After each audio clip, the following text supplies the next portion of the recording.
Okay, good. I did do the right thing. Okay. Don't mind me. Was a little panicked that I may have accidentally launched it under Cluster Truck, not Dream Daddy. Good.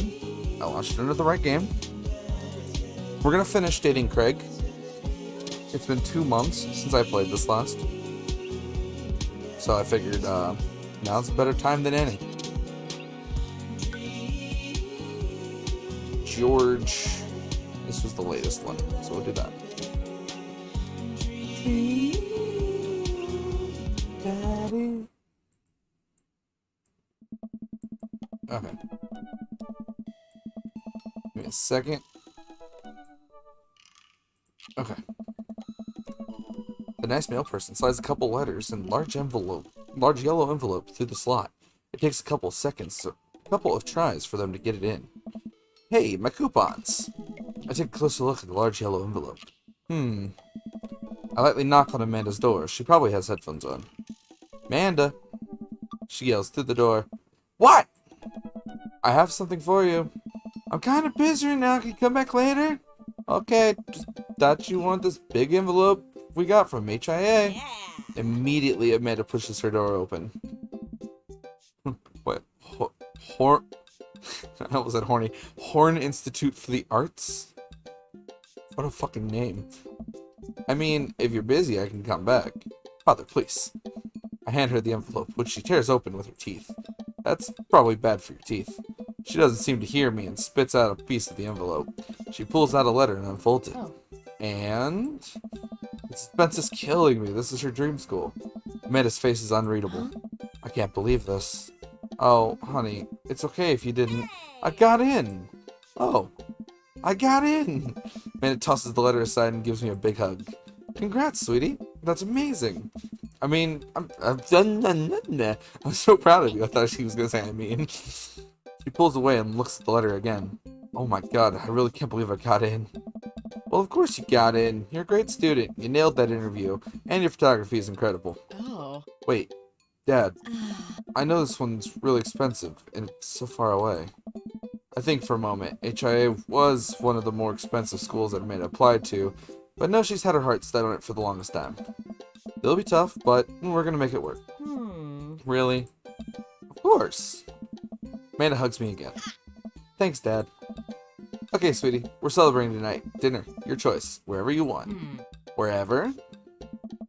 Amanda and I walk along the bayside, tearing into our foil-wrapped burritos from a nearby food truck. Hell yeah. You could have chosen anywhere in Maple Bay. Cost was not a determining factor. Please, Dad, you know I'm a simple gal. Just give me a burrito with a view. Can't say I'm mad. Amanda and I sit on a patch of grass and watch ships sail lazily through the bay. And the dorms are right near a bunch of cafes, and there are all these galleries nearby, and there's a discount if you bring your student ID, and... Amanda, slow down. You're gonna choke on your burrito. I know, I'm just excited. Did I mention the students get their own studio space once they're seniors? And we get all the professional photo editing software for free? Okay, actually that sounds really fucking good. When I was younger, one of the things I wanted to do, other than, playing video games for a living and making video games at some point, yeah, I was a gamer since I was a fucking child. Everyone's like, oh yeah, firefighter. No, gamer. I was actually pretty good at photography. Like, grandpa and mom all got me a camera and shit, and I had a little photo printer that I don't think I actually ever used. But the pictures I would take were pretty good. To the point that when we went on vacation, they would always hand me the tablet and shit, and the cameras and stuff, even though I didn't have mine anymore, to take pictures where we were and get photos for them because, steady hands, and for some reason I was good at taking photos. I never really thought of it as a career, although I could have easily tried to apply to a place to get it as a career. But at the time, it was kind of one of those it's a cool hobby. I like doing it, but I feel like if I tried doing it for a job, it would lose its value to me, and it would just end up dying, and I wouldn't want to do it anymore. Don't get me wrong, I still don't do it that much now, but just imagine if I did do it for a job. I mean, yeah, I could have had some money, but I probably wouldn't feel like touching another camera again for a while. Either way, though, I mean, it would be interesting to see what would have happened if I did end up trying to do photography. That and, the whole, what she's saying with the fucking studio space for seniors and all the professional photo editing software for free is pretty nice bonus. I don't know if that actually happens in real life, but, regrets, they do exist. And, yeah, no, I feel them. It's nice to see Amanda so enthusiastic about HIA, but I wish she wouldn't do it between bites of her burrito. Fuck, I can't read. I taught her. Oh my fucking. I thought I taught her how to chew with her mouth closed. I wonder who my roommate's gonna be. You take a survey online and they match you with someone with a similar major and interests. I bet we're gonna be best friends. Craig and I were. A good roommate can be a lifelong friend. But don't even get me started on bad roommates. Oh no. I'm just kidding. We didn't have a bad roommate. Our only other roommate was a puppy that Craig brought home one night. We spent a semester fabricating a story about our new foreign exchange student who had a really bad cough that sounded exactly like a dog's bark. Carl ruled. Alright. Oh, they let you have animals in the dorm if you get a note saying you need one. I bet I could forge one. I think I'd get a rabbit, or maybe a snake, or maybe both. Would the snake eat a rabbit, though? Yeah. Oh boy. I think I'll leave all that up to you. She's so excited I didn't want to disappoint her, but I need to be real for a second. So, I had a talk with Mr. Vega. He didn't tell you about the dumpster fire, did he? What? No. I don't want to put a damper on the good news, but I need you to knock it out of the park these last few months of school, okay? If you really want to go to Horns, I'm just going to say Horns because we need that scholarship money. I know you can do it. Okay. I promise I'll try harder. Pat her on the back. Think you can handle a 14-hour drive home for the holidays? There's going to be some treacherous ice roads to cross. And don't even get me started on the paranormal occurrences. Well, it'll be worth it if I get to see you. My eyes immediately well up with tears. Oh, Dad, don't cry. Sorry, I'm just very, very proud of you. You're all grown up now, and you're such a good person, and I hope you know how important you are to me. Dad, stop. You're gonna make me cry, too. It's too late, honey. It's happening. Dad, I can't get tears in my burrito. It's gonna make it taste sad. Truth. I pulled Amanda in for a hug and kissed her on the forehead. Love you, kiddo. Love you too, Pops. Dad tip number 4. Stand up for yourself. Don't let anyone disrespect you. You've got dads. Dads. Hey, Craig. Hey, dude, I've got the runs. Oh, I got just the thing. I'll head to the store and grab you a real chunky milkshake, cherry licorice, and a book of word jumbles that I find helpful in strenuous times such as these. What? Wouldn't that make it worse? Oh, it's not for the diarrhea. Milkshakes are just for comforting. Wait, why are we talking about this? By I've got the runs, I meant that I feel like running. Wanna come to the gym with me? Why do I feel less excited about that than getting you home remedies for diarrhea? Come on, man, it'll be fun. You know what? Sure. When are we doing this? There's 30 more minutes left in this meat hell marathon. I'm outside right now. I'm warming up. Okay.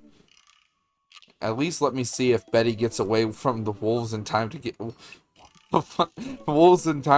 her suppressata wrapped cheesecake. What? Okay. Yeah, Pop. What the fuck, dude? What is this? Jim just installed these new virtual jogging treadmills. We'll feel like we're running outdoors. You see other runners on your screen, too. Let's try it out together. Oh, so Wii Sports Resort. I mean, what? Other runners? Will I be able to keep up? Don't worry, we're here to cheer each other on. I'll be right there with you. Just get a rhythm going, keep your heart rate up, and don't overexert yourself. You'll do great. Can we talk about how Wii Sports Resort and Wii Sports totally deserve a Switch port and maybe a third game to go with it? But they, instead of calling it Wii Sports, they call it Me Sports because it's Mii's and it's no longer on the Wii. Because those games are fucking amazing. And apparently somewhere, they were sold in a double pack on the Wii. Like, you got Wii Sports and Wii Sports Resort on the same disc, and I am disappointed that that is not what came in my Wii. Because I got the Wii when it first came out. But, yeah. Walks in like Gramps Simpson and backs out. Yes. Alright, how do we do this? Run that dad. How? Oh, do I just click? Oh, I hold. No? Is it click? I think it's click. Yeah, it's a clicking minigame. Okay. What happens if I double click? Why is it an eggplant? Concern. So much concern. Very concerned. This is literally just a fucking clicky minigame. That really just feels like Wii Sports Resort. The Game Grumps know that. I know they do. Like, they 100% modeled this after that. So it's got the same, like, musical feel. It's got the same, like, island feel. I'm pretty sure they played Wii Sports Resort and Wii Sports on the channel. I should go back and check that later, see if they actually did that.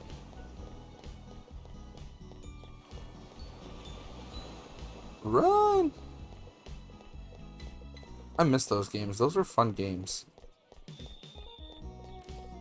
Hell of a workout, too, if you actually, you know, stood up and did the activities instead of sit down like I did a lot.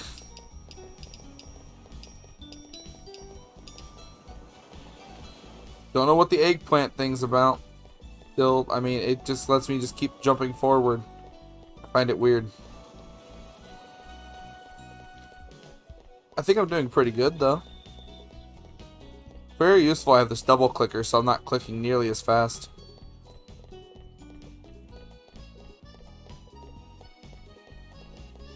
This literally is just making me want to play Wii Sports and Wii Sports Resort again. That's all this is doing to me.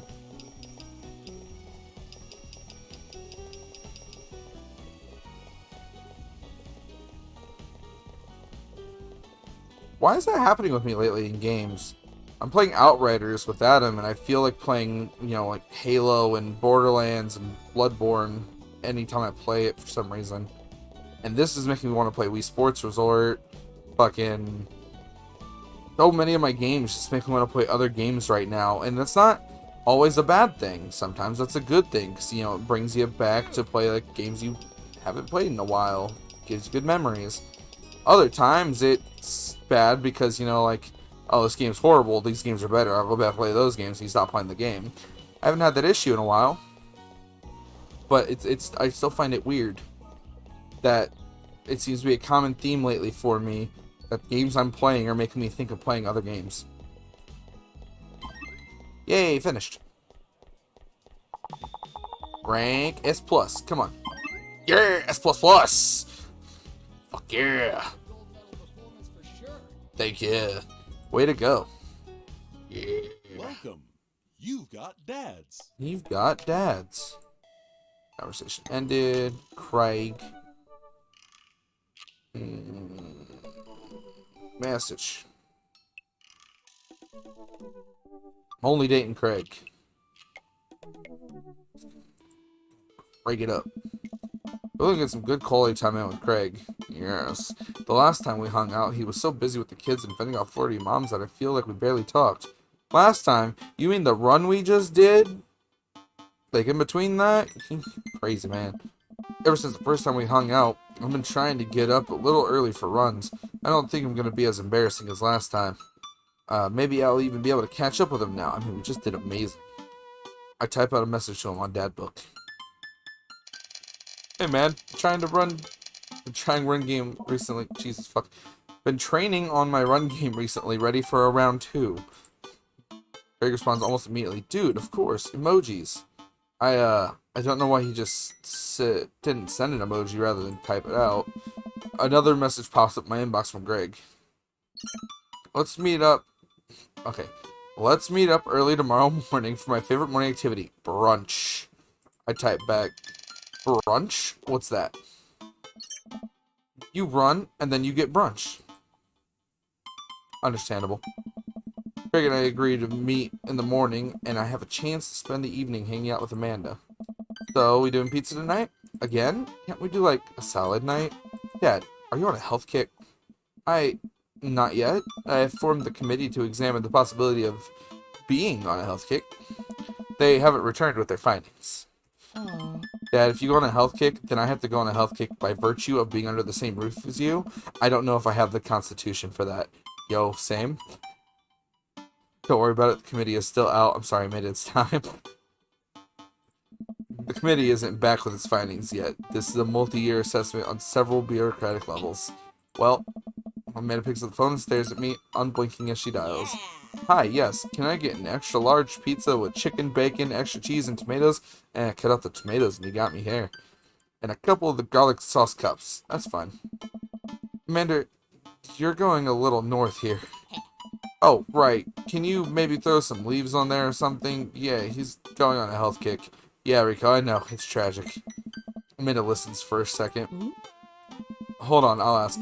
Dad, is oregano a salad? Oregano is a salad. Yeah, Rico, sprinkle some of that on there. Yep, cash is fine. Say hi to the wife and kids for me. Amanda hangs up. Rico says hey. The food gets delivered and we plop down on the couch to eat some za. Just be careful. Running is a gateway drug. It's a slippery slope, Dad. First you go on a couple light jogs. Before you know it, you're converting the garage into a home gym and renewing your subscription to some sort of weekly okay, Kenny. If you know this word, why can't you pronounce this word right now? Fucking tongue-tied. Kombucha, Kumbaya delivery service. Fuck you. Question. Shoot. I hate you so much. I'm not saying it. I can't fucking say it right now. Okay, so you aren't too far gone yet. I'm just giving you a hard time, Pops. I'm really happy you're running more and caring about your health. I want to keep you around for as long as possible. Thanks, kiddo. Speaking of which, I'm running with Craig tomorrow. You gonna be able to keep up with him? Hey. Probably not. We laugh and eat more pizza than is probably healthy in the name of carbo loading. I call it a night early so that I'm ready for tomorrow. When I first started running in the mornings, it was pretty hellish. Now that I'm a few sessions in, it admittedly has become a little easier, despite it always ending in me dry heaving over a trash can. Is that what the runner's high is? Just dry heaving? I lace up my tennis shoes, throw on a t-shirt from a rider summit I went to 20 years ago, and head out the door at a moderate jog. Craig is already outside with River strapped to his chest. He's dressed head to toe in color-coordinated running gear. Is he? It doesn't look like it. Wow, I look like a total schlub next to this guy. Hey, bro. Morning, Craig. River gonna be running with us? Best as she can. We're taking it to the limit, aren't we, kiddo? Oh, I know what that means. Craig hands her a stuffed toy, which makes her smile from ear to ear. That's Arnold, the capybara. Sometimes it's the only thing that'll get her to stop crying.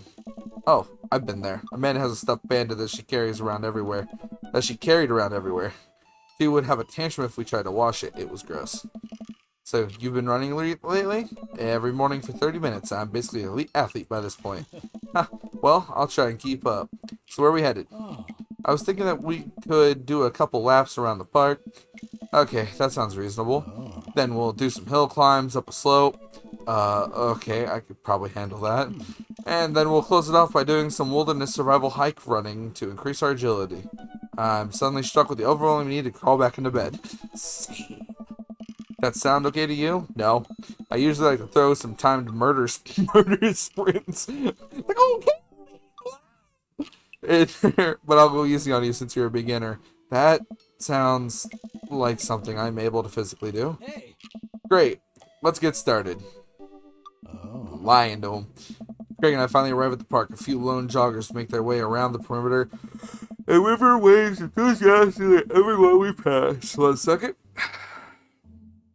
I went out to eat at the China buffet and kind of stuffed myself, so I'm a little tired. Don't mind me. Everyone we pass, it's a lot more peaceful in the mornings, aside from birds chirping and River gurgling away in the stroller. It's pretty quiet. Alright, good warm-up. That was the warm-up? Dude.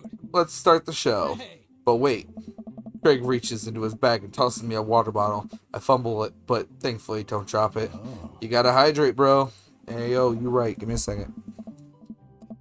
Take a long drink from the water bottle and feel reinvigorated. Man, I don't drink enough water. Yo, same. I'm drinking pop out of a water bottle. I really don't drink enough water. There's water right next to me, too. Like, right here. There's an Ice Mountain water. But I still went for the Mountain Dew. What's wrong with me? Hey. I look down and pick up Arnold, River's toy, and hand it back to her. Must have dropped this. Oh. Thanks for looking out, bro. Oh. You ready? My body is collapsing in on itself. We finally finish our however many th lap around the park. I'm breathing heavily, but I can't believe I actually didn't lose Craig. He's even breathing heavily too, which makes me feel a little better. I look down at my shirt and notice I'm drenched in sweat.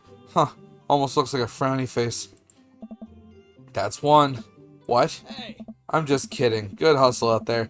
I'm really impressed. You're way better than the last time I launched you off a treadmill. Yeah, man, you really pushed me to my limit just now. I can't believe I held on.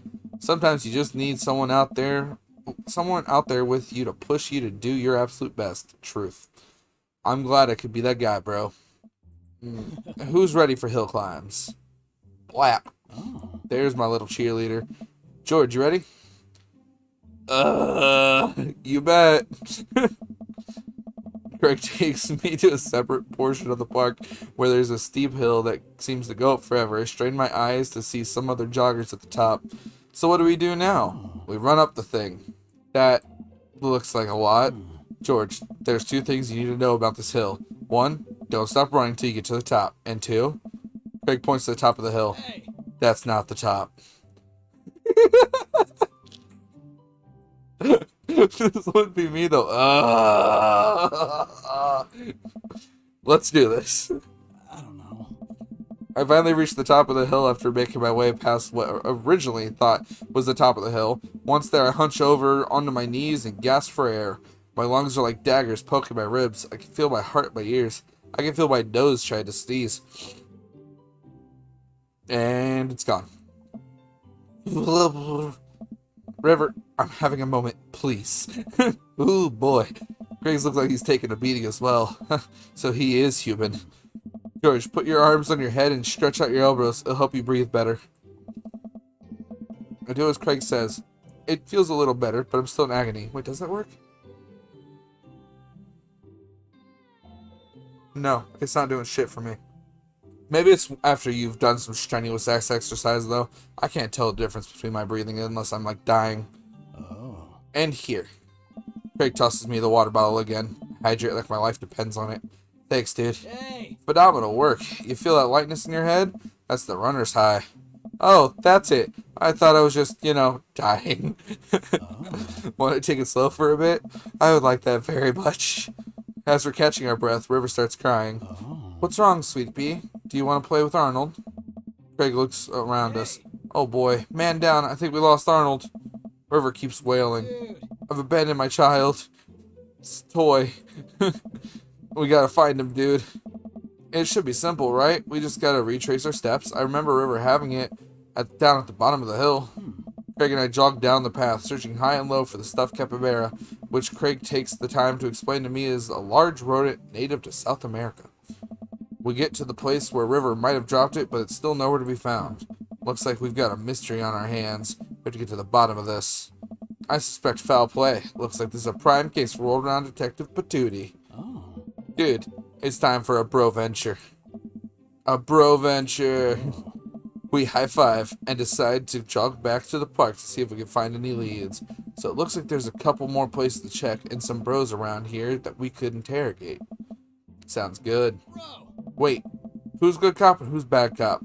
I think about it for a second. Well, I think that with your stature and overall resilience, you would make an intimidating bad cop. But on the other hand, you do have an adorable baby strapped to your chest, so that softens the edges a bit. All valid points. I think you would make a great good cop because of your congenial attitude and willingness to try new things. But then again, I've seen how you are when there are too many commercial breaks during a show. And you have the potential to be a scary bad cop. Hey, That's why I pay extra.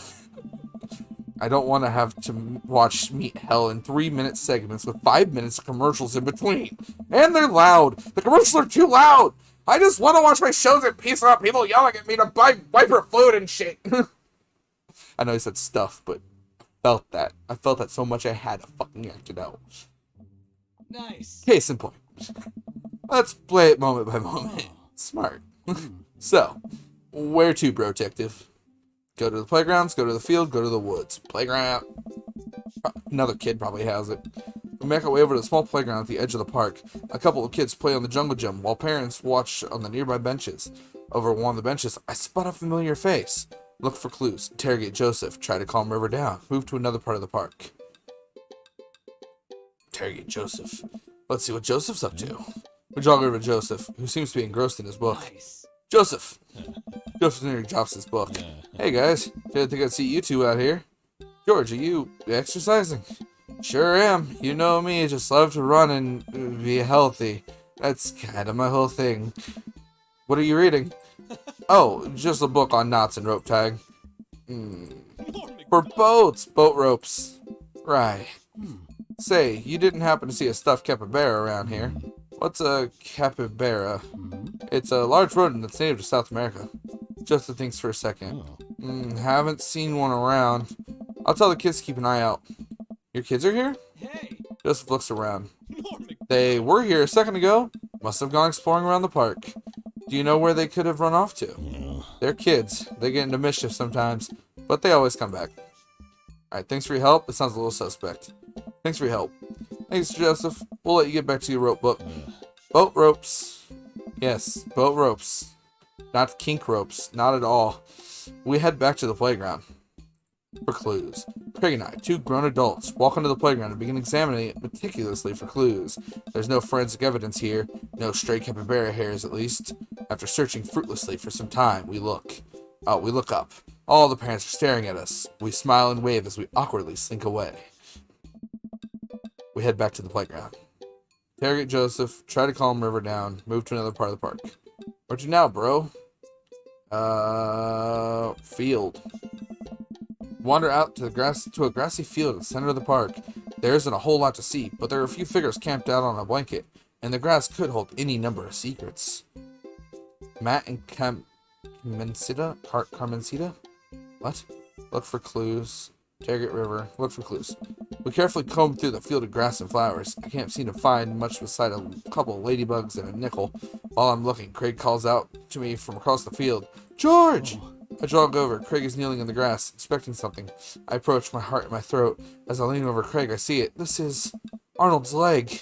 I put my hand over River's eyes. No one should have to be subjected to this senseless violence. My God, who or what would do this? Oh, man. I don't know, but now I think we might be dealing with something beyond our grasp. I can't look at this anymore. I turn around, trying to wipe the image of the stuffing strewn across the ground from my mind. We're running out of time. We may already be too late. Bag and tag it. Let's keep moving. We maneuver back to the field. Matt and Carmencita. Let's talk to Matt and his daughter. Carmencita spots us from across the way and waves. She's sitting down with her dad on a sunny, green patch of grass. We jog over. Hey, dudes. Hey, bro.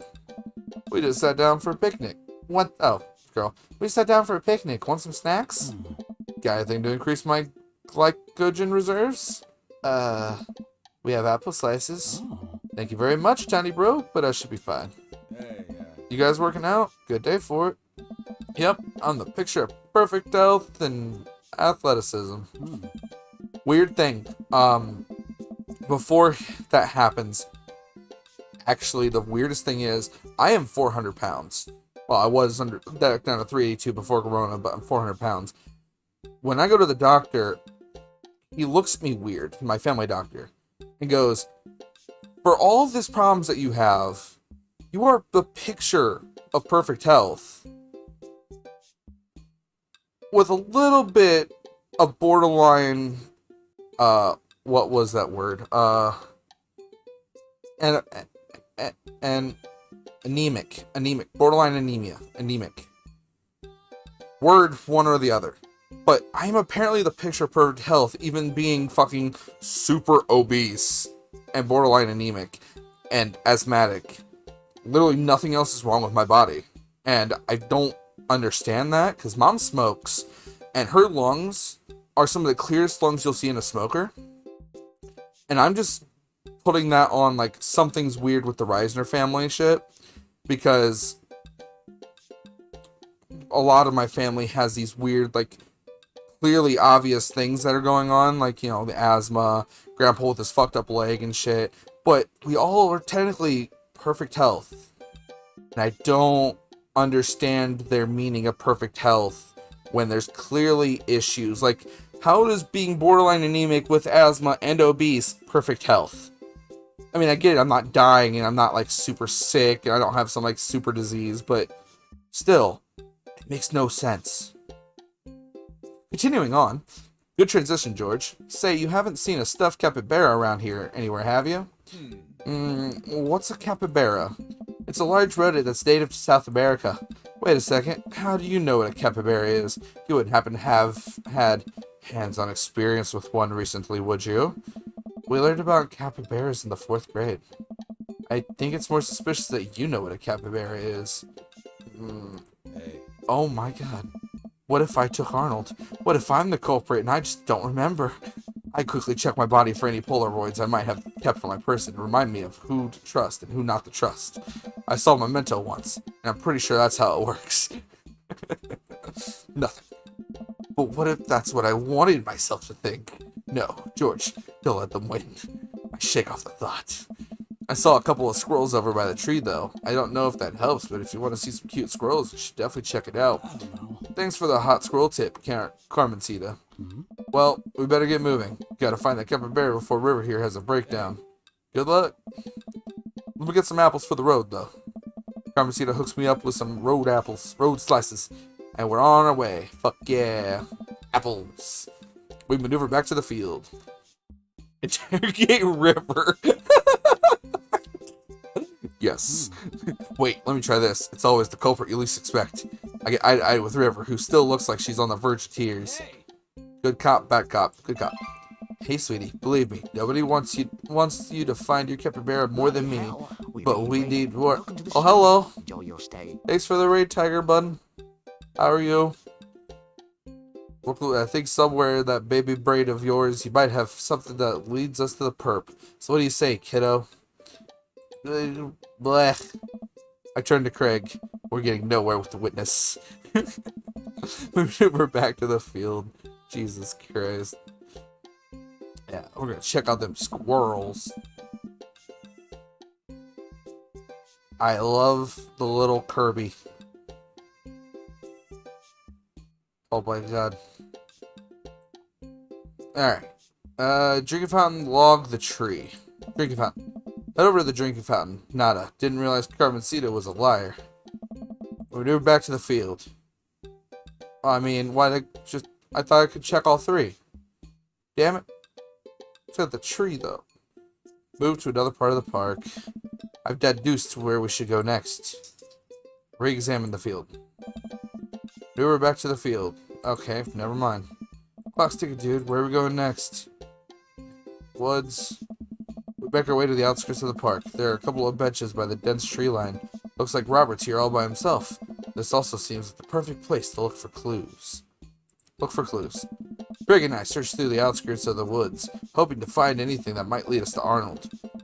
There are a couple of cigarettes and empty beer cans scattered around the thicket. This is probably the hotspot for edgy teenagers. They hang out at night and say swears and stuff. But it doesn't look like there was any recent activity that might be capybara related. This might be a dead end, partner, bro. River's screeching is louder than ever. I'm exhausted. Craig is exhausted. Ah, buddy, I got a rain check on brunch. I need to get River home and calm her down. Alright, good luck, bro. Thanks, bro. Damn. I head back to the cul-de-sac alone and head inside the house. God, I'm ready for a shower, a gallon of water, and a nap. I bet Amanda's still asleep. I crack open her door and find her still asleep in bed, sleepily scrolling through her phone. Oh, still in a bed. She's not asleep, though. Morning. Afternoon, actually. Right. How was brunch? Well, we had a good time with the run part, but we didn't make it to the rest of the portmanteau. Huh? To brunch. We didn't make it to brunch. Somehow we lost River's toy capybara on our run. Capybara is... Dad, don't patronize me about giant rodents. I know. Sorry. Anyway, we looked everywhere for the damn thing, but Craig had to get River home before she went berserk. So the run went well, though? I was a little worried about your endurance. Yeah, it was rough at first, but it ended up being a piece of cake. I actually feel pretty my legs give out. I find myself on the floor in the hallway. I'm just gonna hang out here for a while. You take your time getting up. Yo, same though. I feel that so much. Incomplete. Grill Dad, Baby Boomer, Marinara. What kind of fucking levelings is this? Hey, yo, that's fair though. Goddamn. Eat a lot of broccoli. Broccoli's fucking delicious. Well, it's been a long day. I'm just about ready to pack it in after a few bites of ice cream from the freezer. I turn off all the lights and walk down the hall to my room. I wonder if Amanda's still awake. That kid needs some sleep. As I pass her room, I can hear a faint sound, but can't quite make out what it is. I get a closer look. I get a little closer, is what it says. Is she crying? I knock gently on the door. Hey, Amanda? The crying immediately stops. Not right now. Her voice sounds strained. She sniffles. I need to make sure she's okay. I open the door. In the dark, I can see Amanda's outline in the middle of her bed, knees hugged up against her body. Is everything okay? I don't want to talk about it. Did something happen? No, nothing happened. Go away. Amanda, get out. Okay. I quickly leave her room and shut the door behind me. Once the door closes, I can hear her crying again. Wow. What has her so upset? She seemed fine earlier. She's usually open with me. Did I do something wrong? Is she mad at me? I guess if she wasn't before, she definitely is now.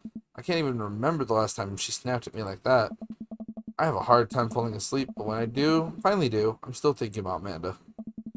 After a long night of very little sleep, I roll out of the bed and make myself a pot of coffee. Amanda should be up for school soon. Maybe she'll be willing to talk about whatever's bothering her. About 10 minutes before she's supposed to leave, Amanda comes out of her room and makes a beeline for the freezer. Morning, Amanda. Morning. She drops a frozen waffle and toaster and slams the freezer door. She won't look at me. Yikes. So, anything big going on at school today? No. Okay. Do you need a ride to school? No. Want some coffee? Amanda pulls the toaster lever up and takes her still freezer burned waffle out before it's finished cooking. I have to go. Amanda picks up her bag and storms out. Oh, okay. I haven't seen her act like this in a long time. It's usually short-lived, but it always hurts. Hopefully this blows over and things are back to normal soon. I sit back at the kitchen table and look at a picture of Amanda and I hanging on the wall. In it, I'm teaching her to ride a bike. Her face is a mixture of excitement and pure, unadulterated fear. I remember how determined she was. And it calmed down. Every time she would fall off and scrape her knees, she would get up and try it again. Finally, I had to stop her because she was bleeding everywhere.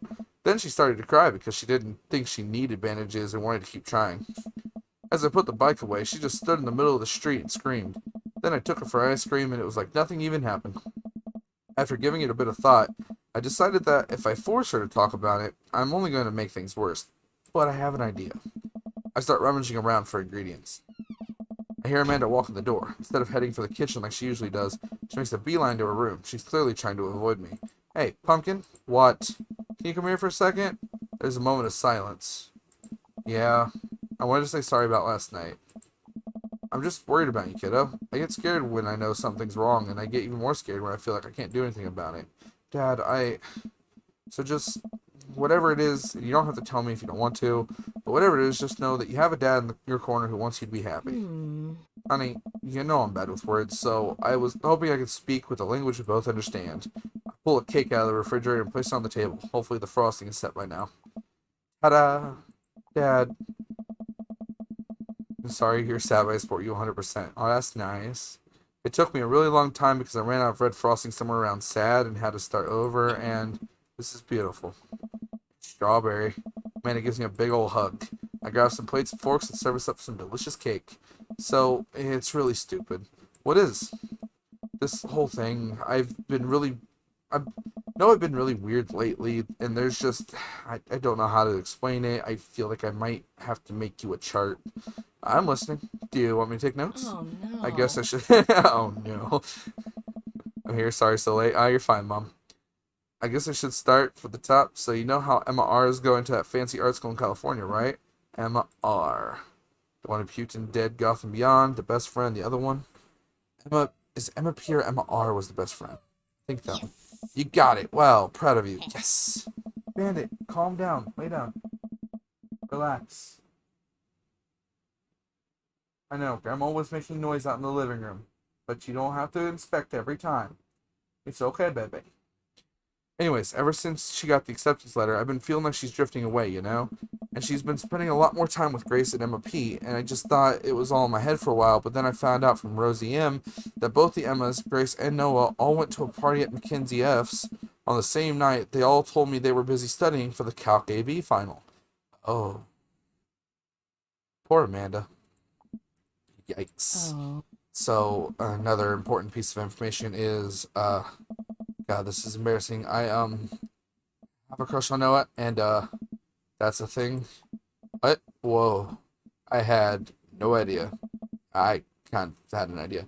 I definitely didn't know that, okay? You're a bad liar. So are you. I learned from the worst. Ah. Anyway, so the only person I told about the crush was Emma R, and she promised not to tell anybody. I didn't confront them about the party thing because I didn't want to start drama, so I just kept quiet and kept going about my business. That's bad. I know, right? Amanda sighs. And then one day I invited everyone out to get nachos at the mall, and after not texting me back for like 2 hours, even though none of them ever put their phones down for more than 60 seconds, they all say they're busy, like simultaneously. So I tell them, never mind, I'll just eat nachos at home, right? But we were out of chips, and I really, really wanted nachos. Totally understandable. So I go to the mall anyway. I go to the get to the food court, and who do I see there but Grace, Emma P, and Emma R, and Noah, all hanging out together and eating nachos without me. What?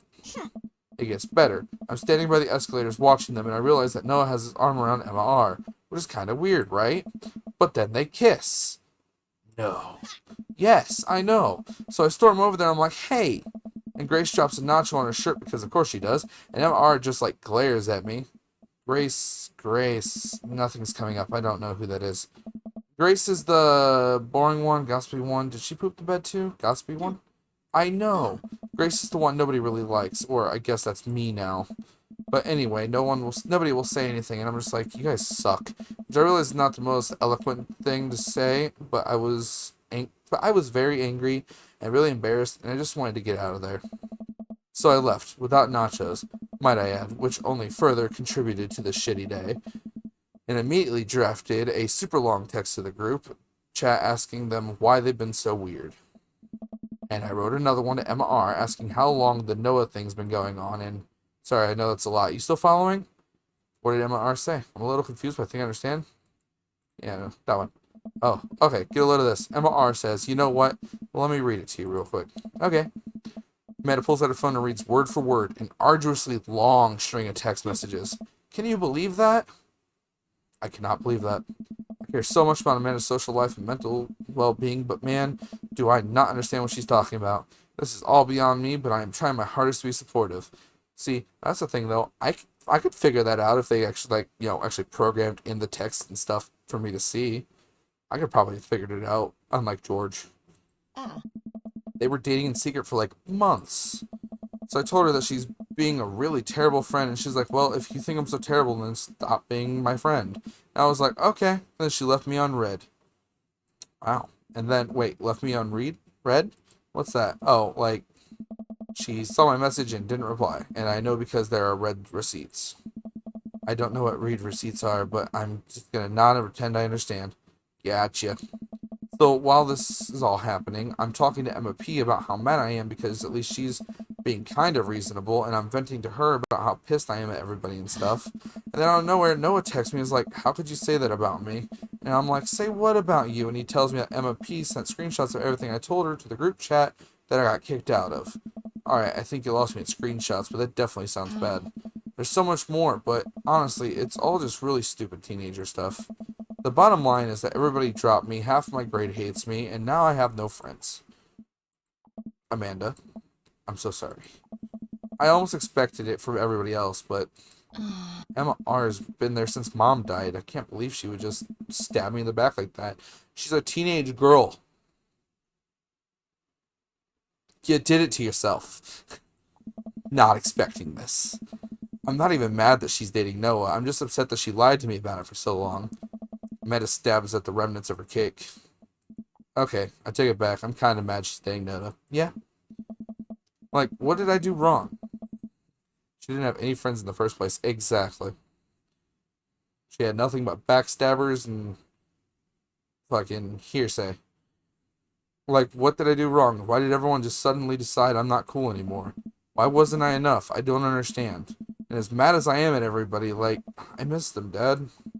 Amanda looks so dejected, I almost can't take it. What could I possibly say to help? Oh. Anyways, that's it. That's the whole sordid tale. Thanks for listening. Tune in next week for more hot gossip. Wow.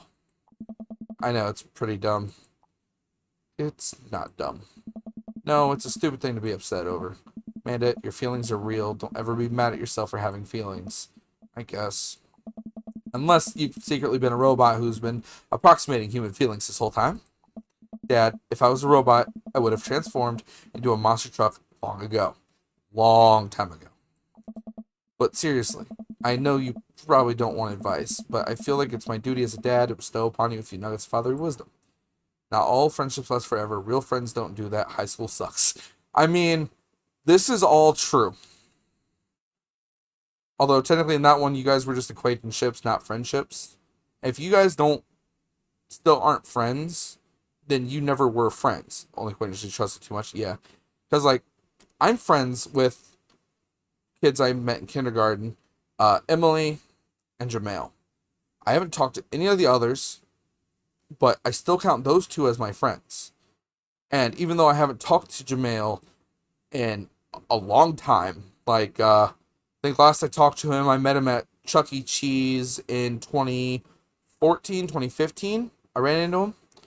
And I talk to him there, but we don't talk a lot. But I'm still friends with him on Facebook. I see his stuff he's posting. He's actually a pretty good drummer. But yeah, I don't talk to him, but he's still listed as my friend. And I have a bunch of friends that I've met through school and just met out and about that I don't talk to a lot. But that's just because, our lives have gone separate ways. They're busy doing things. I'm busy doing fuck all and not wanting to be a burden on people. And that's just how it goes. But if you don't think of them as friends, then they're not really your friend to begin with. That's why I still count Emily as a friend and Jamel as a friend, because I still think of them as my friends, and we still talk like nothing's changed whenever we actually run into each other. Which, it's hard for me and Jamel to run into each other now that he lives in South Carolina, I believe. But, the point still stands. If it was a friendship, it does last pretty much forever. It wasn't a true friendship if it doesn't last. See, real friends don't do that. High school sucks. It do. I'm going to say that one. When you get older, you start realizing the sort of people you want to associate yourself with. That too. That is also a very good point. Do you really want to surround yourself with people who would do something like that to their friend? It takes a lot of work to find and maintain meaningful friendships. It does. It took me a long time to figure that out myself, and I wish I had learned it sooner. My friend circle went from like 50 plus people when I was in school and shit to like maybe 10 that I consistently associate myself with. You kind of just, as you grow up, you realize, like, nah, I don't need them. So, it all depends. If the other person isn't putting the effort in to show you how much they care, it's not worth it. You're not beholden to being their friend. Ultimately, I think this says way more about their character than it does about yours, because you're amazing. If they can't see that, well, that's their problem. Mom says, like Ben, I hadn't seen or heard from him in 20 years, but the moment we connected again, it was like absolutely no time has passed. Hell yeah. That's just how friendship works. If you actually friends, it don't matter how long or how far apart you guys are. If you see each other again, you connect in any way, it's just like old days. There's no fucking difference. I'll keep that in mind. I looked down at the table. Did we just eat that whole cake? Ah. Yes, we did just eat that whole cake. Oh, good talk. Amanda gets up to go to her room. Before she closes her door, she turns around. Hey, Pops? Yeah? Thank you. You're always welcome. Love you, Amanda. I love you too, Dad. Oh, she said it this time. I didn't have to. Spend less money than you make. Welcome. Shut up. Don't tell me how to live my life. Come at me. You know what they say about third dates? They get pretty serious. You might not have time to browse Dad book for a while. Are you ready? Let's fucking do this. Look at situations positively. I try. It took some time for our schedules to line up, but I was finally able to find a weekend where Craig and I could go camping. He always stays so busy with work and the kids, but it's good to know that we'll be able to spend some time relaxing together in nature. Since our first run, I've managed to go on regular runs with Craig. I mostly do them because it seems like the only time we get to hang out. But the added benefit is that I've seen a lot of improvement in my health. Yeah, I need to start walking more. I was able to sift through the attic and find my... The addict? Did I just fucking say the addict? What the fuck is wrong with me and my English? And find my old camping gear from college. Craig put me in charge of bringing the sleeping bags in the tent while he takes care of the food. So I double checked to make sure everything is ready to go. Craig should be here any minute now. Amanda's going to be spending this whole weekend on a school trip to our nation's capital. She hasn't been away from home without me for longer than a day since she was 14. I hope she isn't feeling nervous about it as I am. Hey, Amanda Panda. Amanda's in the middle of sitting on top of her luggage in order to get it to finally zip. Hey, Pops. Ready for your trip? Once I get this bad boy all zipped up, I'm ready to go. How much did you pack? That seems like a lot for 2 days. Oh, it's all my camera equipment, lenses, tripod, flash, all that. I would not be sitting on that. Are you even gonna have time to take pictures? I'll find a way. I need to get some good shots for my series on national monuments. Oh, what's the series about? It's one of those internet series where I reimagine Disney princesses as founding fathers. That actually sounds really funny, and I would be very interested in seeing this. Please? What? I'm kidding. Nobody likes those. Bullshit! I'm taking portraits of my friends. Oh, well, I'm gonna be in the woods, out there, nature, you know, roughing it. Just me and Mother Nature, the old Madre de trees. Are you gonna be alright on your own? Mm-hmm. I'm not gonna have any signal out there. Won't be able to text or call you at all. Oh, it's alright. I'll be able to survive a couple of days without constant updates on just who got voted off the International Haunted House Hunters. Well, I'll miss you.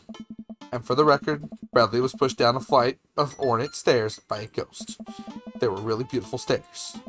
Amanda finishes zipping up the big suitcase and lugs it to the next to the door of her bedroom.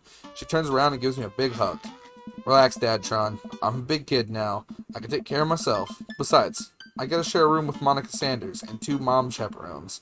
The most trouble I could possibly get into is falling asleep with a tub of ice cream on me. Oh, well, alright. Don't steal anything, okay? Since you asked nicely, fine. Promise. Ayo, that's a fair thing to ask. I step outside, hauling my bags behind me. Craig's already strapped some camping gear on top of the modest but stylish car. He notices me carrying my equipment and hurries over to take it from me. I got it. Don't you dare. Such a gentleman. Craig, God, you keep those hands to yourself. Remember, it's your weekend to relax. Take it easy. I guess I can't argue with that. Everything good with Amanda? Yep, on her way to a school trip to Washington, D.C. What about your offspring? Already at Smashley's for the weekend. Smashley's. I'm ready to get my camp on. I load the rest of my stuff into Craig's car and we get in. Oh no. Oh no. That's all I think is Knuckles. What's wrong? I think I left my juicer plugged in. We gotta go back. Are you worried that someone's gonna break into your house and cold press some carrots? No, it's just, Just try to relax, man. Let the juicer float away. Take all your worries, blend them into a pulpy good vibes. Craig takes a deep breath. Do we have anything to listen to? All I had at my place is a series of CDs that guide you through a thorough and intense calisthenics workout. Do you want to listen to those? I'm just kidding. Craig hands me a thick case filled with CDs. Take your pick. I thumbed through page after page of kids' sing-along CDs. Oh yeah, Twinkle Twinkle Little Star takes me back. Keep going. I get to the end of the case to find, in the very last slot, a blank CD with Craig's handwriting on it. DJ Cake Stand's Mega Mix Volume 1? Made it just for the trip. I think you'll like it. Pop the CD into the car's stereo, and it's like I'm immediately transported into our old dorm room. Hit after hit. Oh no, here comes Brokeback Mountain. Shut up, Mom. And soon enough, we're both happily scream singing the lyrics to each song as we fly down the highway. This song was Carl's favorite. Carl, the third roommate. You brought that dog home one night and I couldn't pry you two apart. So we spent an entire semester fabricating a story about our foreign exchange student roommate who was really bad cough. It sounded exactly like a dog's bark. And then we had a room inspection. That RA was so suspicious of us but could never prove anything. And Carl was just under a blanket. Bless that pup's courage under fire. Man, we did some dumb things back in college. The hours fly by as we belt out tunes in whatever non-existent key our voices register in. Soon enough, we're surrounded by lush trees and spectacular vistas of everything amazing that nature has to offer. It feels good to be back out here. Real good. We park our car at the entrance. Okay, loud forest. Oh god. No. Why is the forest so loud? Oh my god, my ears. We park our car. I'm putting my headset off. We put our car entrance to the familiar trail and load up our gear on our backs. I'm thankful that I've been working on my health for the last couple of weeks. Otherwise, I'd be dreading all the hiking that's about to happen. Craig looks intently at his phone. Everything alright? Yep, just had to fire off one last work email. Craig pockets the phone and we start off on the trail. It's relatively easy, but I know I would have been huffing and puffing at this point if it weren't for all those murder sprints. I look around me and take in the tall trees and animal chirps. Everything okay back there? There's no reception out here. Oh yeah, being out in the middle of nowhere will do that. I recognize the look of anxiety on Craig's face. But what if there's a problem? There won't be. You've trained for this. Reception is the least of our worries. Look, Craig, we all know that if you really wanted, you could flex your calf muscles and fly out of here like a rocket ship all the way back to Maple Bay. You're gonna be fine. We're gonna be fine. This is our weekend. We keep marching down the trail, but it seems like Craig is still worried. After a bit, he stops in his tracks. Maybe we should go back. We could find another campground that gets good cell phone reception. Craig, seriously? What's wrong? I mean, I'm just really nervous. My dad instinct is kicking in and my mind keeps conjuring up all sort of worst case scenarios. What if something happens to my girls? I don't have a signal. I don't have no way of knowing. Let me tell you, that feeling never goes away. No matter how old your kids are, you just gotta remind yourself that you're in good hands. Craig doesn't say anything. I give him a reassuring punch on the shoulder. Try to remember why we came out here. The plan was to get away from it all and just focus on ourselves for this little trip. No distractions, no cell phone service, just two dads relaxing out in the woods. Craig looks me directly in the eyes. No distractions, no cell phone service, just two dads relaxing out in the woods. And I have some fun this weekend. Craig and I get back to marching. It's not too long of a hike before we get to the campsite. We don't have too much fun, boys. And we're both glad to see that we're the only people here. I can't believe you still have this tent. Found it in my attic and already checked it for holes. Seen better days, sure, but I think it'll be able to survive. I dump the bag of fabric and poles on the ground. We unfold the tent in the desired spot. I hand Craig the stakes. We still know how to do this, right? Of course we do. We do not. After 20 minutes of struggling like people in a bad infomercial, we somehow managed to build an upright structure that closely resembles what a tent would look like if you asked somebody to draw a picture of one with their eyes shut. I wouldn't put this up against a storm, but I think we'll be able to survive for the night. We set out a couple of chairs and our cooking equipment, admiring our handiwork. Bro, look at us go. Look upon the kingdom we have built. Upon this rock we shall grill our meats and drink our brews, for we hold dominion over this land. Verily, and look at our camping chairs, which we are going to sit on.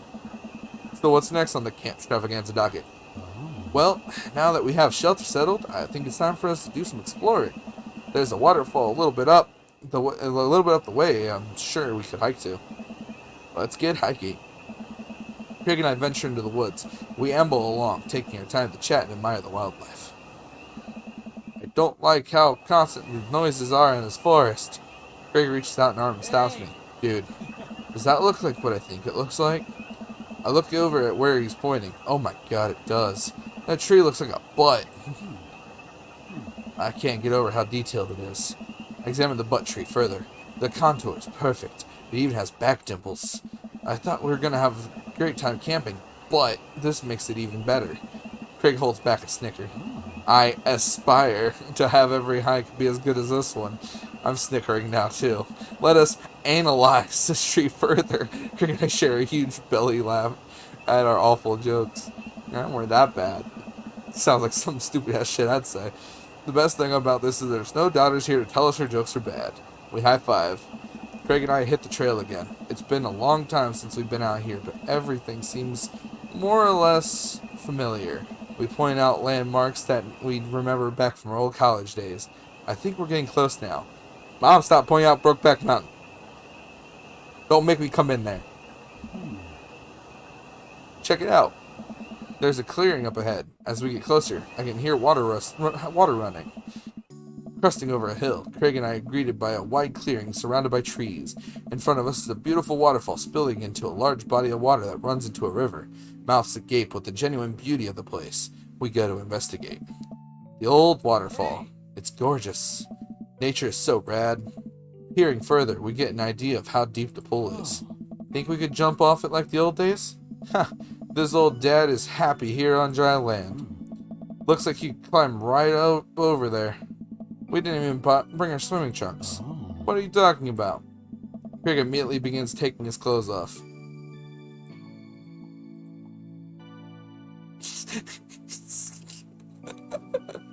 I mean, I'm not gay, but I even look at my friends' butts. Most of them don't have butts, like me. Thank God. I don't feel so bad when I'm not the only one that doesn't have a butt. I can't help but sneak a peek. That is a good butt. Craig turns around suddenly. He catches me looking. I do a lot of glute workouts. I immediately turn away, blushing. You coming or what? Oh, I don't know about this dude. He's already making his way over to the waterfall by the time I finish my sentence. When he realizes I'm not behind him, he turns around and rolls his eyes. We lived together for years, and I've seen your ass more times than I can count. It's no big deal. Put on a show. Who needs pants anyway? You got it, chief. I would say the top or the bottom one. Let's do that one. Their society's oppressors. Down with pants. Down with the system. That's the spirit. I take my shirt off and drop it in a pile with Craig's clothes and put the rest of my clothes on the ground, feeling exposed. Craig and I climb up to the top of the waterfall, making sure not to slip on any wet rocks. He reaches the peak before I do and offers me a hand getting up. At the top, we look over the cliff and into the tiny lake. It seems so much higher up from this perspective. Y'all made sure that lake was, suitable for diving, right? Because, just saying, if you can't see the bottom of that, you don't know, so you really, I wouldn't risk it. Break my damn neck. Craig has always been a daredevil. He pulled some stunts in college that I'm honestly still shocked he survived. I was always the one standing on the sidelines, watching and hoping I wouldn't be bringing him home in a gurney. Man, this could be dangerous. Craig looks me in the eye. Don't think, just jump. That's how you die. Craig cannonballs off the waterfall and into the lake, creating a huge splash. I'm worried for a moment before he finally resurfaces from under the water. Okay, good. It is deep enough. Woo! He treads water and looks up at me. You coming or what? Don't think, just jump. How are you supposed to just not think? I'm pretty sure it's not physically possible. My toes grip the edge of the rock. The water looks so far away. Don't think, just... I run off the edge, trying to do my best cannonbolt. Somewhere in the middle, it turns into a really graceful belly flop. I hit the water with a loud slap. I resurface to find Craig giggling. I rate that belly flop a solid 8 out of 10. Your form was lacking, but your heart was in the right place. Come on, Bandit, if you want to get up here. You can get up here and chill with me. That's fine. Good baby. I playfully splash water at Craig. Are you sure about that? I splash him again. You've given me no choice. Craig splashes me in the face with a huge wave of water. You've awakened the beast. He launches another wave of water at me. Stoke me. Come here, Betty, go. Come on. Upsies, pupsies. Oh, there you go. Don't you put me in a corner here. Don't put a wild animal in the corner. Squirt water at him with your hands. Hammer fist. Dunk him. Ooh. Hammer fist is a fun one, but you can kind of backfire on yourself more if you're not careful. Squirting water at him with your hands is... it works, but it's not the best. Totally dunk him. I lunged for Craig and managed to get him in an arm lock. Time for the finishing move. I summoned all my dad's strength to lift Craig out of the water. Hey! And I drop him down for the splash. Craig bounces back out of the water. My turn. Oh no, it seems like Craig was simply allowing me to pick him up and dunk him. He grapples me with his clearly superior muscles and quite literally tosses me across the water. I emerge from the water, devastated. Oh. Nice. You think I did all those pull-ups just so I could look good with my shirt off? Nah, bro, these arm cannons are dad launchers. Craig does a playful flex for me. Damn. Craig, truce, please. Craig thinks about it. Yeah, sure. We shake hands. There's peace. Man, that jump was such an adrenaline rush. Not so scary now, huh? Race you to the top. I've had enough excitement for today. Now this. We run all the way up the slick rocks and cannonball off the waterfall again. What a rush. Good form on that one. Want to go again? You know it.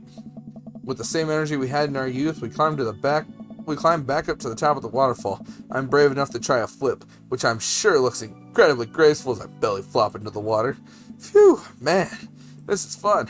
Got one more in ya? I live for danger. It takes us a little more time, but we get to the waterfall and both do our best running jumps into the water below. Alright, I think that's my limit. We should get back before it gets too dark. Are you kidding? I've never felt more alive. Alright, bro, you sure? It's my time to jump. I scurry up the rocks once more and do another classic cannonball. Wow, this is so fun. I'm getting kind of cold. Want to go back to the camp now? No, I'm done. We should probably head back. Put our clothes back on and notice that they're soaking wet. Maybe a splash fight wasn't the best idea. It's okay. We'll get a fire going in no time. We can dry off and get some dinner going. Yes, hi, Bandit. Hi, you don't need to lick my face. No. Stopping wet, we hike back to the camp and unpack everything we need for dinner. Craig pulls out a couple of steaks and some chopped potatoes and tinfoil. Yes, hi, baby. Hello. I know, you want attention. No, I'm busy playing Dream Daddy. No, it's okay. You ready for a feast? Hey, man, take a seat. Craig Train is pulling into relaxation station, and I'm your conductor. Let me cook for you. Bandit, you could... Okay, fine. You go over there, but you stay over there. No, don't come back to me. No, we can't have none of this wishy-washy. No, go. Go. Go lay down. Over here, come on. Turd. Hey, man, take a seat. Let me cook for you. Absolutely not. Cooking's the thing that relaxes me the most. I'll take it from here. Craig cooks now? I remember his entire sophomore year diet consisted of microwavable mac and cheese, but not microwaved, and half trouble believing the thing he just said. At least let me start the fire? Sure. Let me just grab my matches. Craig reaches into his backpack. He rummages around in his bag, pulling things out, checking every pocket. Uh-oh. I know I packed it. Craig checks another bag and still can't find it. My stomach grumbles, and now I'm more acutely aware of how cold and wet I am. We really need to get a fire started. Okay, well, it's not the end of the world. Oh, no. Gosh, I'm so stupid. I could have sworn I packed it. I'm sorry, dude. Don't be. We can figure this out. We can start a fire. We're smart guys. I mean, how hard could it be? I've watched plenty of survival programs on my TV. If a naked reality TV star can do it, so can we. There is a ringing in my left ear. We'll need some wood. I gesture to the trees around us. Oh, man. There's no shortage of that. And some tinder. We can make that work.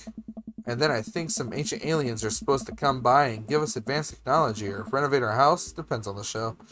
Craig and I gather a variety of wood, bark, and moss until we have all the materials that could, conceptually, make a passable looking campfire. Oh. Just add fire, right? That's the fun part. Nope, sneeze is gone. Okay. The sun is now setting and a cool breeze rustles through the leaves of the trees around us. We have to work quick. I've done this in the past and I know I can figure it out. Just give me a second. Any way I can help? Give me some moral support. Lift my spirits and we'll make this fire happen. You could do it. Never knew a better Craig. Go overboard with compliments. I'm in between the top one and the bottom one. Because I'll either, like, just go, you can do it to my friends, or, like, I believe in you, kinda, or I'll just straight up, like, just smart-assly give them a bunch of compliments, whether I mean them or not, just to make them go, okay, enough. And I'll be like, no, I'm gonna do that one. You're really giving that fire the business. You're an amazing, hard-working father with a steady work ethic, and everyone loves you. Your daughters think you're a superhero, and the neighborhood dads expect you immensely. Also, your butt looks great. Bro, stop. You'll make me cry. Okay. Don't want your tears putting out the fire. Eventually, hey, fire! Craig is miraculously able to get something going. He blows on the embers and gently places the glowing moss into the base of the pit. Soon enough, we have a nice little fire growing. Way to go, man. We're regular old outdoorsy fellas. Hooray for not dying. I take a seat in one of the lawn chairs Craig brought and cozy up to the fire, warming up my hands. Relax, man. Take it easy. Let me handle the dinner. I watch as Craig stokes the fire and sets up a makeshift grill for the steaks. After all that hiking and swimming and fire starting, I'm able to relax a bit. With the sound of crickets and the scent of steak filling the air, I actually feel pretty calm. Craig expertly sears 2 steaks in a pan he's been heating up on the fire, crackling thyme and crushed ginger over it while basting them both in butter. Wow, I didn't know he was actually good at cooking. The fanciest I ever saw him get college was when he started sprinkling the seasoning packet onto dry ramen and eating it straight up. Ugh. I like ramen, but not dry. That's just crunchy. What happened? When did this happen? You used to eat cereal every morning with beer instead of milk. Disgusting. I grew up, I guess. I think these are just about ready. Craig puts the steaks onto a paper plate and sets them aside. I start to reach for one, but Craig smacks my hand away. Dude, let them rest. It'll be more flavorful that way. I patiently return to my seat, eyeing the steaks longingly from a distance. They smell incredible. Craig prepares a side salad for us in the meantime, sprinkling feta cheese onto freshly chopped greens. He places it next to the generous pile of roasted potatoes covered in olive oil and rosemary. This is like fucking 50 Shades of Grey for fat people. Once it's ready, we sit down by the fire and dig in. You don't gotta go so detailed with the food. Like, shit. I just got done eating and you're making me hungry again. Everything tastes okay? I'm in heaven. That's what I like to hear. Did his pecs just move? I don't know. Remember how for an entire semester we would eat burritos for breakfast, lunch, and dinner? It's so hard to not go back to that.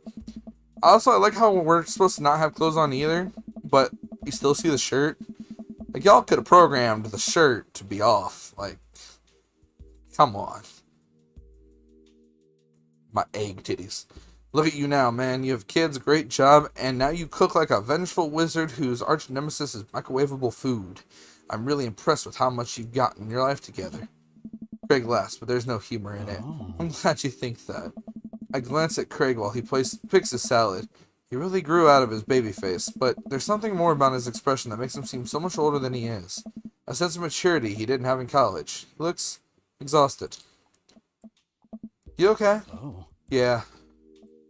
Come on, dude. I've known you for long enough to see when you're down. Hi. I'm tired, bro. I think being out here is making me realize how drained I feel. You work really hard, Craig. It can't be easy. Oh, man. I have to, for my girls. I volunteer at their school. I cook healthy meals for them. I do everything I can to make sure they're safe and happy. And when they're with their mom, I'm always working overtime so I can support them. And then you work out a lot so you can crush anyone who stands in their way. That, and I don't want to fall into my old habits. I need to set a good example for my girls. Everything I do is for them, and I wouldn't have it any other way. But it seems like it's bleeding you dry. If that's what it takes to raise them well, then it's worth it. Craig, buddy, I know where you're coming from here, but you gotta take care of yourself too. Dude. I do, though. I eat right and exercise, and that's not what I mean. You're too little butter on too much toast, you know? Nice. What? You're spreading yourself too thin. Life needs balance. It's great that you care this much about your kids, but you can't neglect your own needs because you're too busy caring about everyone else's. You matter too. It's just, I know I can provide for my family, And if I take a step back and look at everything objectively, I know I'm doing right by them. Oh. But I can't explain it, man. There's always that voice in the back of my head telling me that I need to do more. It's like it's never enough for me. Every time I try to relax, that voice keeps telling me that I don't deserve it. To be honest, I even feel guilty about being out here. Craig, you're trying your best, and you're doing an amazing job. That's a fact. But even if you weren't, you would still deserve happiness. Oh. Do I, though? Hey, yo, I get that, though. I understand. Hell yeah, bro. Oh. Look at Craig. I look at Craig and think about what a good friend and even better father he is. He's compassionate, he's hardworking, he's relentlessly positive, he encourages everyone to be the best version of himself, he makes me want to be a better person. If you could only see yourself the way I see you. Craig beams. He gets up and walks over to his supplies. Oh. Come on, I brought dessert. Oh, are you going to use the campfire to torch the top of some creme brulee? Oh. What? I know little nothing about cooking. I know little nothing about cooking. Greg pulls out marshmallows. Well, you still know how to make s'mores, right? I think the more important question is, do you know how to make s'mores? As I recall, you just used to completely blacken the marshmallows. Hmm? Oh, I stand by that. It's charred on the outside, but the gooey center is preserved. Brutish. Greg throws a marshmallow at me and I catch it in my mouth. Oh. Ooh, excuse me. Pro move. We used to be able to do that at a great distance against a wind disadvantage. Give me a week practice and I'll be competitive again. Craig and I sit in the warm glow of the campfire, watching embers float up toward the sky. The stars are so much brighter out here. Yeah, Hmm? I miss this, George. Me too. We stay here until it gets late, half remembering stories from college. We watch as the fire dies, and eventually clamber into the tent. We crawl into the tent and I unfurl my sleeping bag. Wait, where's the other sleeping bag? I look around for a second. Oh no, I must have left it at home. It's all yours, dude. I'm sorry. I'll just curl up over here. No way. Here. Unzips the sleeping bag and spreads it out so there's enough room for both of us to lay on top of it. Night, bro. Good night, bro. I roll over and we face away from each other without a blanket. It's really cold. I shiver, and without realizing it, I find myself nestling closer to Craig. I'm sure he won't mind. He turns over and I can feel his breath on my neck. It's hard to focus on anything else. Ah, fuck, it is Brokeback Mountain now. I turn over trying to get more comfortable with my eyes to find Greg's face only a few inches from my own. For once, he looks at peace. His eyes flutter open. His hand finds a place in my waist. I'm not sure who leans in first, but suddenly we're kissing. Yep. Here we go. We look at each other again, my heart racing. Craig, Oh, man. I got strong feelings for you, bro. Feelings I can't deny anymore. Bro, me too. Bro. I run my hands through his hair, then down to his chest. Craig. Oh, shit. Thanks, Jan. I love when you interrupt me reading. Craig brings me closer, wrapping his arms around me. I feel so secure. You know, talking about old times is fun, but I like making new memories with you. I smile, tracing the lines of his hip with my finger. We kiss again. I'm not worried about us getting too cold tonight. Oh my. Oh my. Date complete. Buddy Huber. More marinara. What does the butt tree? That was a gold medal performance for sure. A S rank. S for sexy tats. Take care of your health while you're still young. Fuck you, I already failed. 5 gives you lemons, parsley, onion, and eggs. Make a really nice omelet. Omelet. Ooh, I think I have everything finally set up. Amanda should be here any minute now. I think that's her car in the driveway. Okay, act natural. Be cool, George, be cool. Amanda walks through the door with a suspicious look on her face. Hey, Dad. Off to a good start. Something fishy? Rats. What? No, you asked too many questions. Sorry, it's the feds. Shit, what did I say? What? No, you asked too many questions. Sorry, sweetie, it's the feds. That life of crime is finally catching up to you. I tried to send them in a different direction, but even I'm no match for the power and funding of the U.S. government. Ugh. Well, if they think they're gonna take me alive, they got another thing coming. I'm kidding. You're right. I have a little surprise for you. Ugh. Yeah, I can tell. You're very bad at lying. I am. I'm very bad at lying. Amanda, my dear, would you care to join me in the kitchen? Father, it would fill my heart with glee. Kitchen. I lead Amanda over to the kitchen table where a present lies covered under a tablecloth. It's nothing special, but I wanted to get you a little something. You graduated high school last week, and I know you told me not to make a big deal about it, but... Aw, Dad, you... I dramatically whipped the cloth off from the table. Amanda's jaw drops. No way. I figured you probably won't be able to get cable in the dorm, so I thought it would be nice to take a piece of home with you. A DVD box set of Long Haul Paranormal Ice Road Truckers. This is all 19 seasons. Jesus fucking Christ. And bonus material, including commentary with actual ghosts featured on the show. Dad, I love this. Thank you. She gives me a big hug. I'm glad you like it. Hey, you want to hang out with me in the backyard for a bit? Toss the old paste can or something? Totally. I'll follow Amanda to the back door. What? Hey, all the dads. Well, you told me not to go make a big deal, but you seem to have forgotten that my entire mission in life is to make a big deal out of your accomplishments. So consider this your graduation party. This just looks wrong. Like, guys, this just looks wrong. I'm literally... The only thing I can think from this is not, oh, nice little graduation party with all the dads. My brain goes fucking disturbing casting couch meme. Like... Right. No.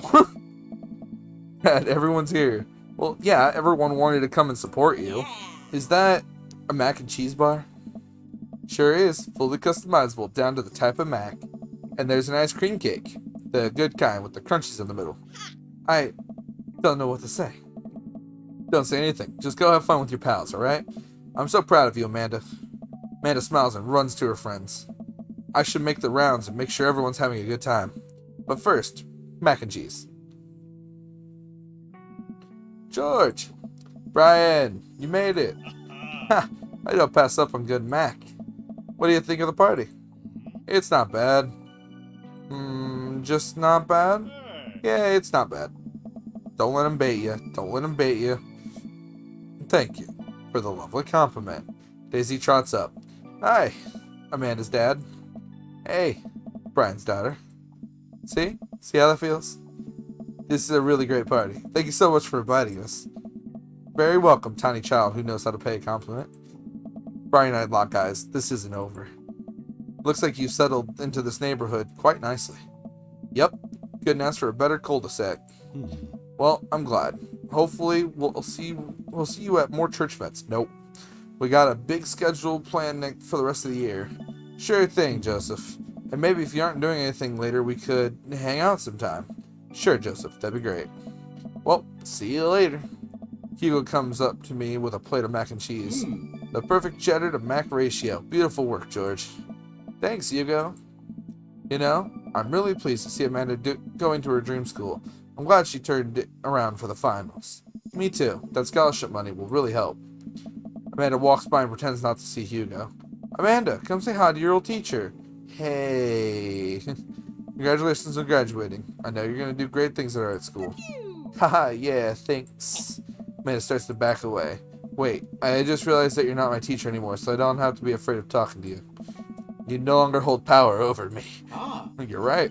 Go forth, adults. I can no longer give you detention. Yeah, I'm gonna break anything I want. There's nothing you can do about it. Are you still mad about that time I gave you detention for breaking my globe? Nope. And I have you know that globe didn't even fit through the basketball hoop in the first place, so you'll fit in college just fine. Hey. Robert gestures vaguely to the snack table. Good stuff. Yep. See you later. Hey, man. Matt. Let me know when Amanda leaves for college. I'll have a fresh batch of right said banana bread ready for her. Thank you. I know she'll love that. What a splendid garden party. My deepest thanks for extending an invitation to my son and I. That's your son? Okay. This icebox cake is divine. Yeah, thanks, dude. Good cake. Thanks for coming by. Hey, looks like Amanda's hanging out with Briar and Hazel. Let's see what they're up to. Okay, Briar, think of a shape. Hazel, what's she thinking? Square. Briar? Star. Well, we'll get it next time. Amanda leans in close to Briar and Hazel, lowering her voice. Listen, you guys can be real with me. If you're downplaying your psychic abilities, I want you to know that you can trust me. Heck, even think of me as the third twin. Amanda, that's a triplet. You know, Dad, by the time I'm done with these kids, we're going to be finishing each other's What? You didn't finish your sentence. What are we going to be finishing? Each other's sentences. See? They're twin. I have to go. It was a valiant effort. As the party starts to wind down, I take a seat next to Craig. The sun is setting and everyone seems to have eaten their fill. Bro. This reminds me of the parties we used to throw. Fewer cake stands, of course. Probably for the best. I don't want to get my hip replaced after our party trick goes wrong. We can leave cake stands in the past. Cake size. You doing okay? Yeah, dude. I'm alright. I just can't hang for too long. Gotta get back home and answer some emails. But I'm relaxing. I am relaxing. Right now. We're sitting on a bench. Yeah, well, that could be standing. See? Relaxing. Craig, you gotta take better care of yourself. I care about you and I want you to be okay. I appreciate it, but I'm fine. You're a good friend, dude. A good friend. Do you ever wish that maybe we were more than that? Nice. Oh, bro, I'm sorry if I gave off that impression. To be honest, I'm kind of wondered the same thing, but I don't have time for that right now. I think we're just better off as friends. Oh, yeah, I could do friends. Craig hops up. Alright, buddy. I gotta get moving. Thanks for inviting me. Let's hang soon, yeah? That would be nice. Craig jogs out of the yard. Man, the last guests begin to make their way out of the party.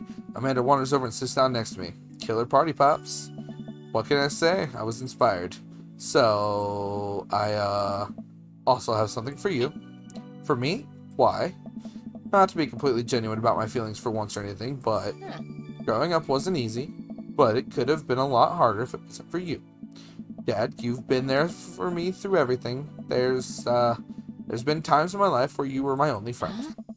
I was really scared of going to college and being so... Yep, he can do friends he already did. God damn it, Erica. I'm gonna come in there and smack you, Mama.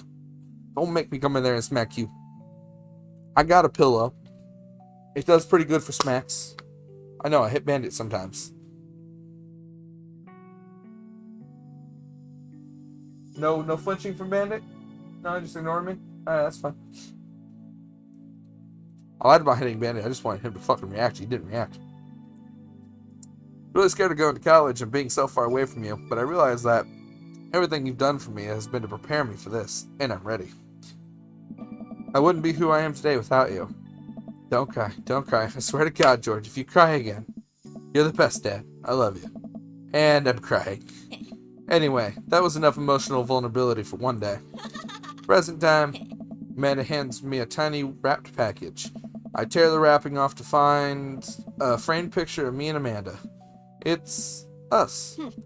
Kinda shocking, all of our photo albums are just pictures of me, huh? I kinda figured we need at least one together before I leave. Amanda, thank you. Watching you grow up has been the happiest experience of my life. You're such a talented, intelligent young woman, and I'm so excited to see what the future holds for you. Knock 'em dead, kid. Always do. Amanda and I share a hug. This is only the beginning, Pops. Plenty more memories for us down the road. Memories to make and stuff to break, right? Oh, I'm gonna break so much stuff. Intentionally and unintentionally. You're probably gonna have to pay for most of it. It would be my honor. Amanda and I wave bye to the partygoers as they leave. We sit together and watch the sun slowly dip below the horizon. I'm glad you made some friends. Yeah. I know that's maybe not what you were looking for, but these people care about you. I love you, Dad. We'll always have each other. You're right. It's gonna be hard at first, but this is the next chapter in our story. And I would be nervous about it, but I know that you're always going to be looking out for me. The same way I'll always be looking out for you. Team Patooty. Team Patooty. Always try to make others around you happy. There we go. Created by Leighton Gray and Vernon Shaw. Directed and lead designer Tyler J. Hudson. Executive producers Aaron Hansen and Brent Liley. Ah, yes, there's the names. Oh, Barry played Brian. Nathan Sharp, yep, Craig. Aaron Hansen was Joseph. That explains why I recognize that. Brian Wetch was Quizmaster Quinn. Dan was Robert. What? And Susie played somebody. I wasn't paying attention. I got surprised by seeing fucking Dan was in here too. I mean, I should have expected Dan was in here, but I mean, I never really talked to Robert that much, so I didn't get the Dan voice. Fuck.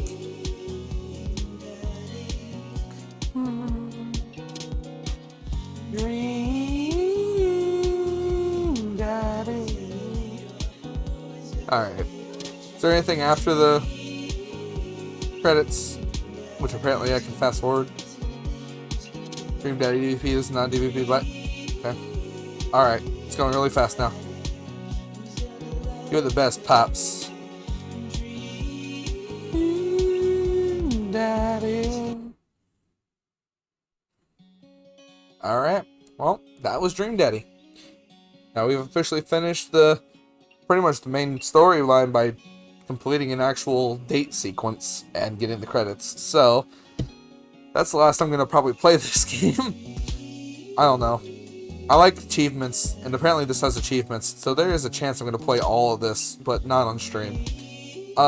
Next stream is going to be Immortals Phoenix Rising DLC 1 tomorrow night when I get back from D&D stuff. And, I got a lot of games I want to play, but I'm kind of holding out now, because I think I'm going to do like a massive birthday stream on the 13th instead of the 14th of May, because my birthday's on the 14th, but that's a day I don't stream. So I'm going to do a big birthday stream on the 13th. It's like several hours long. I'm going to play a fuck ton of different games like Cluster Truck and Among Us and Golf with Friends. Other games I have. Maybe, I don't know. We'll figure it out. Until then, have a good one day, Internet. Have a good month. And, yeah. Hope your allergies aren't complete shit. Mine were attacking me today. Hopefully you guys are doing a little better with those. And until tomorrow, have a good one. Bye!